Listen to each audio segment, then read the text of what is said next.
So Khamzat Chimaev versus Dricus Du Plessis is absolutely next for the middleweight title. And the thing that is so intriguing about this matchup is the few glimpses we've seen of Khamzat Chimaev shows that he is absolutely a generational talent when it comes to grappling. I mean, look, we know, right, Khamzat Chimaev is a monster wrestler, but it goes so far past that.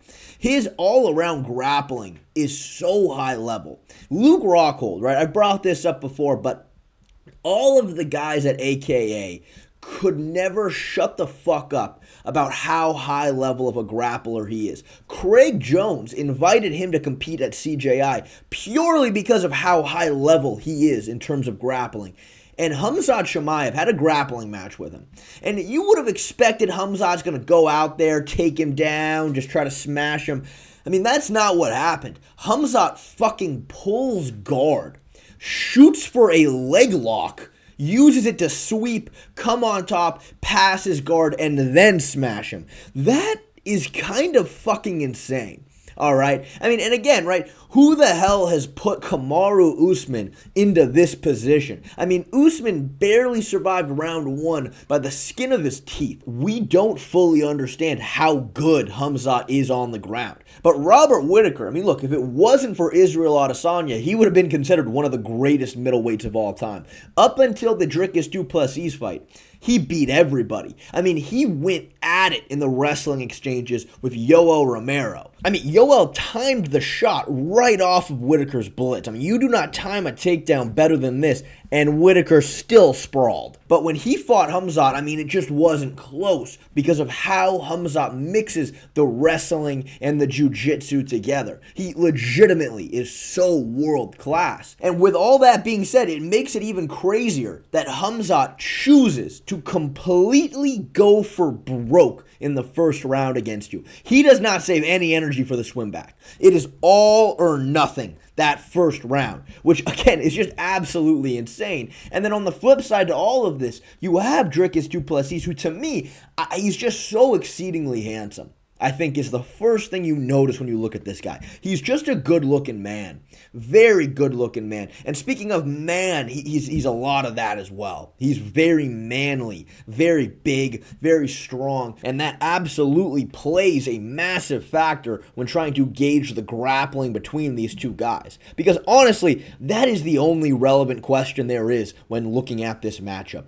On the feet, it's not close. I mean, it's just not. Khamzat is a very dangerous offensive striker for sure, but defensively, he leaves so much to be desired. He's very susceptible to the jab, very susceptible to straight shots, doesn't check leg kicks well, which, of course, right, all of this makes sense. When you're somebody like Khamzat, who I'm sure has probably no issue just grapple fucking any training partner he has, you don't really need to develop world-class defensive striking. You just don't need to. And of course, it should go without saying, Dricus just put on a striking masterclass against probably one of the best defensive strikers in the UFC, period. So it's not really comparable between them on the feet. But of course, the grappling is a real problem. Khamzat Chimaev's double leg is the fastest and the most explosive I have ever seen in the UFC, period. Robert Whittaker, you see here, he tries to go for an underhook to hike Khamzat up, and I mean, just fucking good luck with that, dude. Good fucking luck. You see how low Khamzat's shot is here. The only way you're stopping this is with a hard sprawl, which Whittaker couldn't do up against the fence. So he gets taken down, and from here, Whittaker keeps trying to scramble and explode and turn, and he's just getting eaten alive. I mean, even when Whittaker briefly escaped and tried to disengage, Khamzat just immediately reshot and put him right back down. I mean, it is legitimately a difficult puzzle to crack here, but of course, the one question I had going into the Whittaker fight, I think it's the same question everybody else had, was how does Khamzat's cardio hold up rounds 2, 3, 4, and 5? In the past, we have absolutely seen him slow down after his round 1 onslaught, but what we were promised was Khamzat has a new team now. He's not overtraining. He's taking his health more seriously. He has a real nutritionist now. And apparently, his cardio problem was fixed. I've always thought that it was more of a cardio management problem than a cardio problem.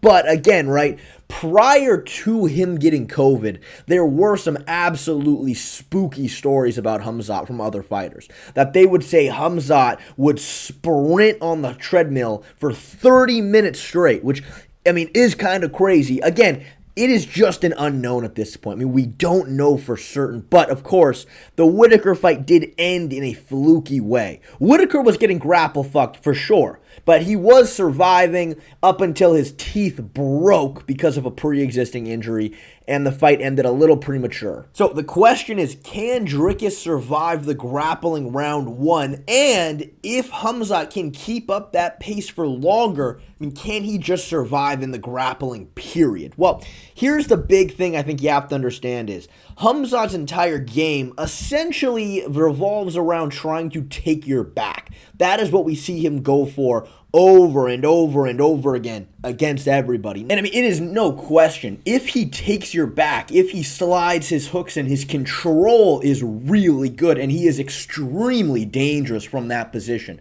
I mean, no matter who you are, you do not want to be giving up your back to Khamzat. That is an absolute fact. Now, the two ways you can prevent somebody from taking your back is either with an underhook or a whizzer. Now, Khamzat gets around this because he overpowers everybody. I mean, starting off with Kamaru Usman, right? Khamzat shoots the single leg. Usman grabs a whizzer. As long as this whizzer is there, Khamzat cannot take his back. But when he hikes up Usman's single leg all the way up into the air, he doesn't really have a choice other than to let it go, which causes him to get taken down and then do turtle, and boom, his back is taken. And of course, you parallel this to when Gilbert Burns tried to hit a single leg on Khamzat, and he literally just couldn't lift his leg in the air at all. I mean, it is a size and a strength thing here. You look at his fight with Lingjing Liang, and you see, right, Khamzat shoots, Lee grabs the whizzer, but as soon as Khamzat literally lifts him to the air and shucks him, he lets go of the whizzer, and boom, he has his back. He walks around with him before taking him down, taking his back, and then choking him out. Gilbert Burns, same thing, right? Khamzat shoots, Gilbert grabs the whizzer and has really good head positioning here, but even as Khamzat drops down for the single leg, picks him up and puts him back down, he still maintains the whizzer. It wasn't until Khamzat literally started dragging him around that he eventually lost it. And finally, Whittaker, very similar thing here. Khamzat shoots, Whittaker ends up grabbing the whizzer, but loses it when Khamzat lifts him into the air and then shucks him forward. So, of course, the question is, right, if Dricus gets taken down, is he capable of using a whizzer and an underhook to stand back up safely and not compromise his position? Because, again, we know Khamzat is hunting for your back,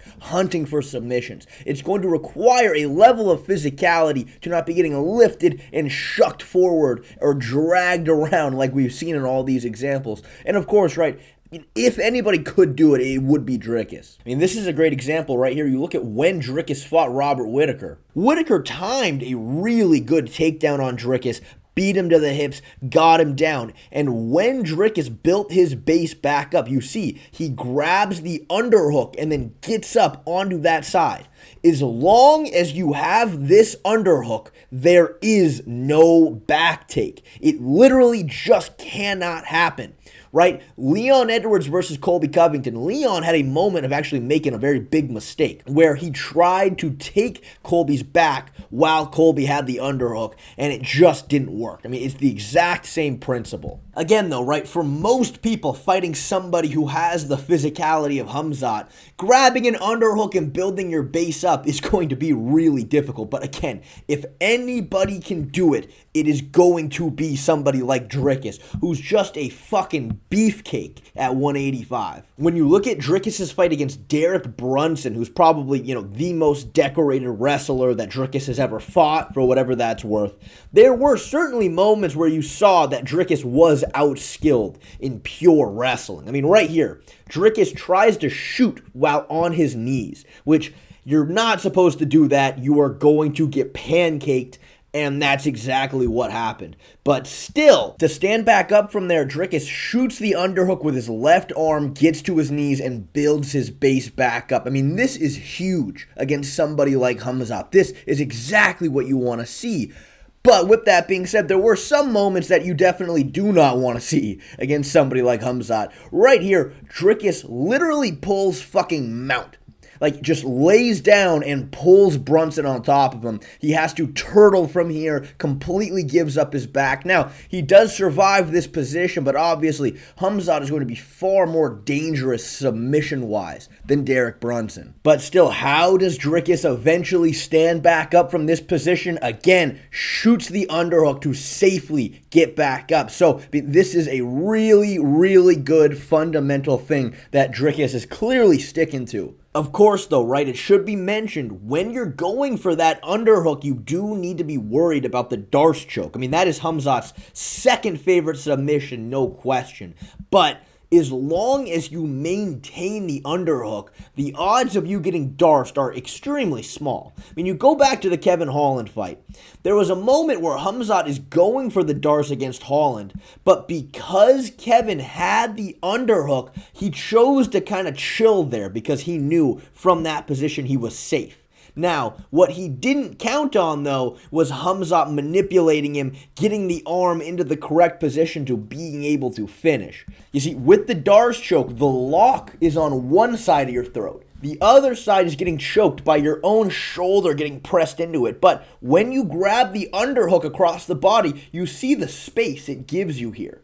Dricus just needs to rely on his strength and size and physicality to not allow himself to get manipulated in the same way Holland was here so he can survive positions like these. Again, the big problem with all of this is a lot of this is all on paper. We don't know how Khamzat's cardio is going to look. Can Khamzat keep up this crazy pace for 3 rounds? I mean, if he can do that, he legitimately has a really high chance of winning this fight. But on the flip side, how is Dricus' physicality going to match up to Khamzat's?